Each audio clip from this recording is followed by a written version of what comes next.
কি হচ্ছে ফুটবল বিশ্বকাপে? বড় দলকে জেতাতে একের পর এক বিতর্কিত রেফারিং। ফ্রান্সকে জেতাতে এবার রেফারির ওপেন দুর্নীতি। আকুতি করেও ন্যায্য বিচার পায়নি প্যারাগুয়ে। কেলেন এমবাপ্পের জাদুকরি গোল, মেসির রেকর্ড ভেঙে করবেন চুরমার। প্যারাগুয়েকে রীতিমতো অন্যায় করে কাঁদিয়ে বিদায় করে কেমন জয় তুলে নিল কেলেন এমবাপ্পের ফ্রান্স।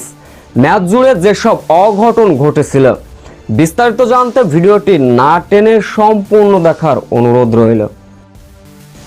বিশ্বকাপের সব থেকে বড় হাই ভোল্টেজ ম্যাচ, 16 ম্যাচে কে জায়গা করে নেবে কোয়ার্টার ফাইনালে, ফ্রান্স নাকি লাতিন আমেরিকার প্যারাগুয়ে? এমন সমীকরণে মুখোমুখি দুই দল। প্রথমার্ধের শুরুতেই বল দখলে নিজেদের এগিয়ে রেখেছিল ফ্রান্স থেকে প্যারাগুয়েরা। 15তম মিনিটে ফ্রান্সের দারুণ একটি আক্রমণ, ডান সাইড থেকে 6 নম্বর জার্সি পরিহিত খেলোয়াড়ের দুর্দান্ত একটা ক্রস, কিন্তু সেই বলটি গোলরক্ষক খুব সহজেই তালুবন্দী করতে সক্ষম হন। ফ্রান্সের 21তম মিনিট, ডিবক্সের বাইরে থেকে 6 নম্বর জার্সি পরিহিত খেলোয়াড়ের একটি শট নেন, বলটি শট অন টার্গেটে রাখতে পারেননি। 27তম মিনিটে কাউন্টার অ্যাটাকে যায় প্যারাগুয়ে। প্রথম শট ডিফেন্ডারের গায়ে লাগে, পরে শট অন টার্গেটে রাখতে পারেননি। 35তম মিনিটে ফ্রি কিক পায় ফ্রান্স, দারুণ একটা শট নেন অলেসে, কিন্তু সেই সুযোগ অবশ্য কাজে লাগাতে পারেননি ফ্রান্সের বাকি ফুটবলাররা। করে প্রথমার্ধে দুই দল দাপট দেখালেও গোল শূন্যতে বিরতিতে যায় দুই দল।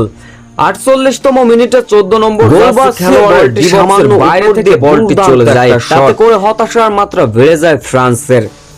50তম মিনিটে যখন প্যারাগুয়ের আক্রমণ, বলটাকে ঠেকিয়ে দিলেন ফ্রান্সের গোলরক্ষক চতুরতার সঙ্গে বলটি শট মেরে মাঝমাঠে এমবাপ্পের কাছে ধরিয়ে দিলেন। এমবাপ্পে যেন চিতাবাঘের মতো বলটা টেনে নিয়ে দৌড়ে যাচ্ছিলেন, কিন্তু ভুলবশত কিভাবে যেন বলটি হাতে লেগে যায় এমবাপ্পের। গোলমুখী শট, অন বেসেস অন। গোল যখন দিবেন এমবাপ্পে, তখনই বাঁশি বেজে উঠল। ম্যাচের বয়স যখন 66 মিনিট, হলো কি দুর্নীতি, নাকি একপাশে রেফারি করলেন মাঠে থাকা রেফারি? ম্যাচের বয়স যখন ওই 66 মিনিট, বল টেনে নিয়ে যাচ্ছিলেন ফ্রান্সের 20 নম্বর জার্সি পরিহিত খেলোয়াড় ডুয়ে। দুপাশ দিয়ে প্রাগের ফুটবলাররা তাকে বাধা প্রদান করার চেষ্টা করেননি, কোন রকম পায়ের ছোঁয়ায় তিনি পড়ে গেলেন। বড় দল বলে কি তখন ভিআরে গেলেন মাঠে থাকা রেফারি, নাকি হলো এক প্রকার একপাশে ম্যাচ, এক প্রকার দুর্নীতি? ভিআর ডিসিশন ডেকে দিলেন, সেটাকে ফাউল বলে গণ্য করলেন। তাতে করে প্যারাগুয়ের প্রতি এক প্রকার অন্যায়, এক প্রকার অবিচারই করা হয়েছে। প্ল্যানটি ডেকে দেওয়া হয়। প্ল্যানটি থেকে দুর্দান্ত দক্ষতায়, দুর্দান্ত স্কিল এবং দুর্দান্ত জাদুতে গোল আদায় করে নেন কিলিয়ান এমবাপ্পে। তাতে করে দুর্নীতির শিকার হলো প্যারাগুয়ে, সেই সঙ্গে ফ্রান্স নিল লিড। এই গোলের মাধ্যমে বিশ্বকাপ ইতিহাসের 19তম গোলের দেখা পেলেন কিলিয়ান এমবাপ্পে। সেই সঙ্গে লিওনেল মেসির পাস ধরে আছেন। লিওনেল মেসি ইতিমধ্যে বিশ্বকাপে 20টি গোল করেছেন। আরেকটি গোল হলেই লিওনেল মেসিকে ছুঁয়ে ফেলবেন ফ্রান্সের এই চিতাবাঘ। বিশ্বকাপের মঞ্চে রেফারিদের এমন ডিসিশন কোনোভাবেই মেনে নিতে পারেননি ফুটবল বিশ্লেষকরা। তবে শেষ পর্যন্ত আবারও একের পর এক আক্রমণ চালিয়েছিল দুই দল, তবে শেষ রক্ষা হয়নি প্যারাগুয়ের।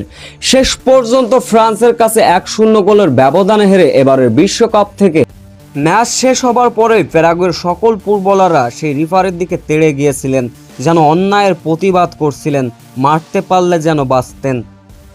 সেই সঙ্গে এই জয়ের ফলে কোয়ার্টার ফাইনাল নিশ্চিত করল ফ্রান্স।